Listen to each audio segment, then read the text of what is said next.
Jadi gue lagi, ya namanya juga pandemi gitu ya.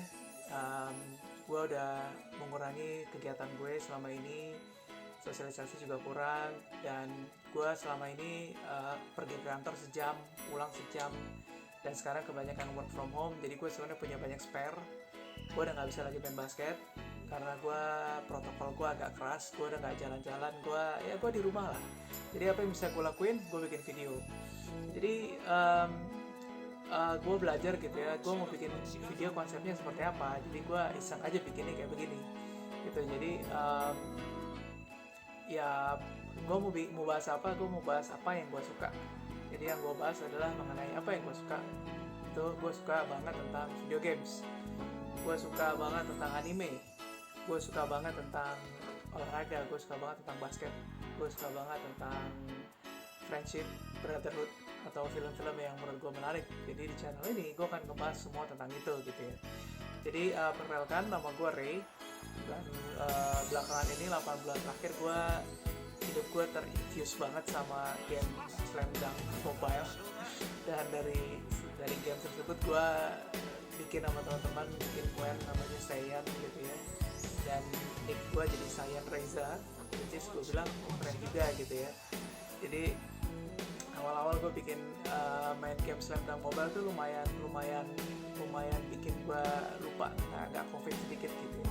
Jadi dulu mikir nih gimana nih covid ke depannya gimana gitu ya. Tapi gara-gara main Slam Dunk ini, yang gue pikirin adalah anjir, top server, bintang gue berapa, MMR gue berapa, main ketemu teman toksik, ketemu teman yang troll, aduh itu yang gue pikirin. Dan setelah 8 bulan gue ngerasa bahwa ya itu udah lewat lah. Jadi 8 bulan 6 bulan pertama gue benar-benar in game itu karena ya gue suka main basket, dan main game Slam Dunk itu benar-benar kayak main basket. Bedanya ya tensionnya sama, thrillnya sama, bedanya ya gue nggak keringetan. Gue nggak ada hormon endorfin di situ. Jadi pada saat main itu jantung kayak mau copot, tangan gemeteran, terus gak bisa ngomong. Itu semua udah gue rasain semua gitu. Main sampai marah-marah, main kita udah unggul, misalnya bagi yang main basket kita udah tahu lah, kita udah unggul 1 poin, waktu tinggal nunggu habis sisa 10 detik, ya udahlah kita diemin aja gitu. Ini ada yang masih mau nembak nyari 3 poin, ya akhirnya kalah gitu ya. Dan gue sempat marah-marah gitu, gue bilang wah, jadi marah ke teman gue sendiri. Dan ya saat itu gue ngerasa bahwa ya itu oke lah, tapi pertanyaan gue adalah masa mau gini terus gitu ya. Jadi belakangan ini gue pelan-pelan demi sedikit gue udah mulai mengurangi, gue udah mulai lepas attachment gue. Jadi gue main sekarang buat fun doang. Gue juga mulai mikirin kedepannya harus gimana. Nah jadi 6 bulan main Slam Dunk, terus gue bikin clan Saiyan gitu ya. Dan pada saat awal gue bikin tuh, orang-orang mungkin ada yang tanya gitu, ngapain sih lu bikin clan gitu ya. Gue sih dari dulu merasa bahwa gue sekarang kepala 3 gitu ya. Pada saat gue main game Slam Dunk Mobile itu, pada saat main ternyata banyak yang generasi yang umurnya kepala 2, bahkan ada yang kepala 1, bahkan ada yang masih belasan gitu ya main basket gitu ya. Dan gue menyadari banyak banget yang toksik. Jadi tidak, ya toksik. Jadi misalnya gimana sih toksik? Kalah baper. Jadi pada saat main gitu ya, orang bikin mistake dia matung diem gak ngapa-ngapain. Atau pada saat kita punya temen, dia ngeluarin emoticon urat-urat, emoticon marah-marah. Terus pada saat main ada orang making mistake, dihina-hina, dimaki-maki. Gue ngerasa ini apa-apaan nih kayak begini gitu ya. Jadi sempat kepikiran ngobrol sama teman gue, Sayan Rao gitu ya, kita bikin clan yuk. Tujuan bikin clan kita apa? Ya kita ngasih message tentang cara, atau gimana cara main basket gaya Sayan gitu ya. Jadi pada saat kita bikin Saiyan, yang kita lihat tuh bukan seberapa dewa lu, seberapa banyak bintang yang lu raih, seberapa lu bisa di level berapa top server gitu ya. Itu penting, tuh bagus, tapi itu bukan yang mandatory. Jadi mandatory kita pasti satu, mentality. Jadi kita bikin aturan-aturan di klan kita yang benar-benar stick with mentality positif gitu ya. Dan kita berawal dari 3 teman mabar, bertiga, lalu berempat, lalu bertujuh, sekarang 15. Dan dari 147 itu cepet banget proses positivity racuninnya gitu ya. Kita ada beberapa teman kita yang satu mungkin kalau misalnya nggak sama kita mungkin toxic gitu ya, tapi karena sering gaul sama kita sering ya sabar-sabarin, ya sekarang jadi orang yang nggak toksik sama sekali. Nah jadi apa sih silent mentality yang kita maksud? Rules apa jadi silent? Satu, kita nggak boleh yang namanya surrender. Jadi lo mau main, mentality lo adalah gue nggak, no way out. Jadi nggak ada tuh yang namanya keblok, ketinggalan 6 poin, 8 poin, 20 poin, fight till the end. Jadi ibaratnya kayak kita main basket gitu ya, 3x3 gitu, kita main gitu, terus kita ketinggalan gitu, waktu udah 10-0, udah 0-0, kita main lagi, nggak. Jadi kita aslinya emang main basket, suka main basket beneran, terus kita implementasi di game. Mungkin ada yang akan komplain gitu ya, kan ini game, ya boleh lah surrender ya, isi itu you. Jadi kalau lu main gitu ya, dan lu ada mentality, ya udahlah kita boleh surrender gitu ya, lu jadi main tuh jadi kayak nggak sepenuh hati gitu, lu jadi nggak mau bisa 100%, 120%, lu nggak fight till the end. Jadi pada saat lu main sama gue ya, maaf banget, mungkin ada yang sebel sama gue ketinggalan 10 poin nggak mau surrender, gue nggak mau surrender, nggak bakal surrender gue. Lu mau troll segimana pun gue nggak bakal surrender, bahkan surrender gue mati. Jadi kalau misalnya gue ketinggalan ya udah, gue akan respect lawan gue akan buat supaya lawan gue itu ya dapat full MMR. Jadi di Slam Dunk itu waktu gue ngajar MMR, gue nggak tahu ya sekarang karena gue nggak ngikutin. Dulu tuh kalau lu menang full, lu bisa dapat 100-200 poin gitu ya. Tapi kalau lu menangnya cuma gara-gara surrender, lu paling cuma dapat 30-70, which is kecil banget gitu ya. Jadi surrender itu sesuatu yang menurut gue bukan mentality yang baik lah gitu ya. Mungkin ada orang yang berbeda pendapat sama gue, is okay.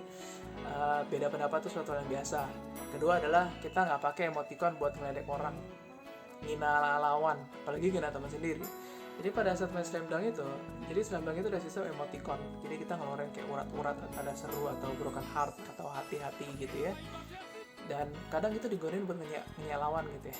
Lu udah leading jauh gitu ya, game udah di tangan lu, yang lu lakuin lu ngeledek lawan lu gitu ya. Lu ngeluarin emoticon broken heart, lu ngeluarin emoticon ya ngeledek lah, lu kayak, menurut gue itu kayak loser gitu ya. Jadi lu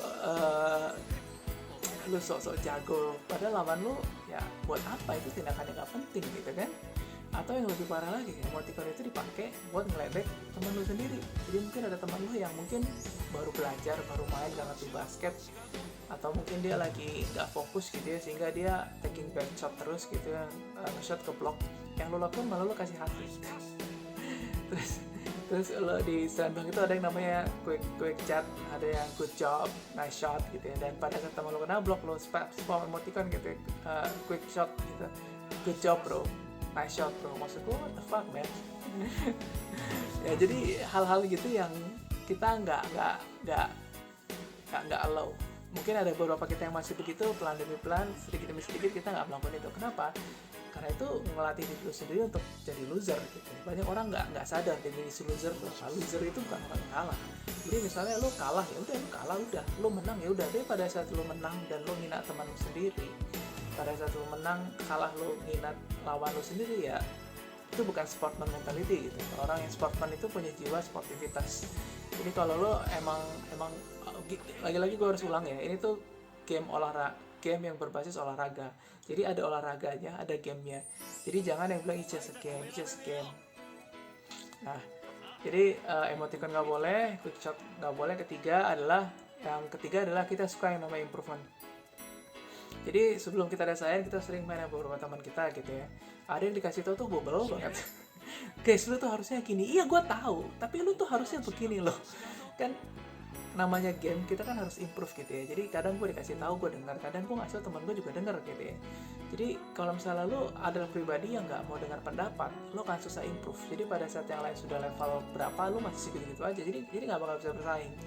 Dan ada orang-orang yang dikasih tahu, dinasihati itu marah gitu. Rasanya lu siapa so gue gitu. Oh gue bisa kok kayak gitu. Jadi lagi-lagi terkait dengan mentality gitu. Terus keempat, kita nggak boleh yang namanya depoin orang. Jadi komunitas Slam Dunk itu terkenal dengan apa yang namanya nyari orang. Jadi lu kalah nih gitu ya, atau lu sebel, lu kalah gara-gara teman lu cari, ini orang siapa nih, ini kok main gak besar, ini kok bang, ya gitu-gitulah, ngeluarin kata-kata kasar. Kita nggak ngeluarin itu. Maksud gua ya lagi-lagi, lu kalau main basket gitu ya, kalau mentality lu nyalain orang, ya lu nggak bakal maju. Gua pernah dikibulin, gua pernah ditroll sama orang-orang begitu ya, gua hanya marah di circle gua sendiri. marah itu perlu, lu perlu luapin tuh perlu, tapi lu nggak perlu luapin di satu komunitas yang isinya ribuan orang. Nggak semua orang perlu tahu gitu ya. Jadi ya ngapain gitu. Terus atau ada yang so jago gitu ya, abang jago gitu. Ini orang lihat nih, shoot kena blok, gue pasang screen ini kanan dia kiri, hey, semua orang tuh nggak sejago itu gitu. Jadi ya yang lo lakuin itu gak menghasilkan apa-apa. Jadi ya gue di samping bikin klan saya juga gue bikin YouTube channel yang kecil gitu ya, yang gue ngerasa ya oke, daripada gue marah-marah gue kasih aja videonya. Jadi jaga shooter tuh gini, kalau ada shooter tuh main kita harus gimana gitu menurut gue itu lebih worth it gitu. Nah jadi gue ada komunitas yang anjrit itu dari pagi sampai pagi rame terus, kita ngelawak, kita ngecengin orang, gak ada yang baper, pokoknya seru lah, kita nggak ada hate speech di situ. Terus pelan-pelan komunitas kita kasih tahu supaya jangan toxic segala macem. Ada yang masuk toxic, sekarang udah nggak toxic lagi gitu ya. Jadi ya lumayan seru lah 8 bulan terakhir ini gitu ya. Dan setelah 8 bulan ini gue mau ngapain ya, nah jadi ya kita semua sama-sama kepingin pandemi segera berakhir gitu ya, kita bisa beraktivitas lagi ya. Semoga aja lah kita semua dalam lingkungan yang di atas, kita semua disiplin lah, kita sama-sama sabar. Jadi semoga pandemi segera berlalu, kita mulai aktivitas lagi gitu ya. Oke deh, sampai jumpa di video berikutnya ya.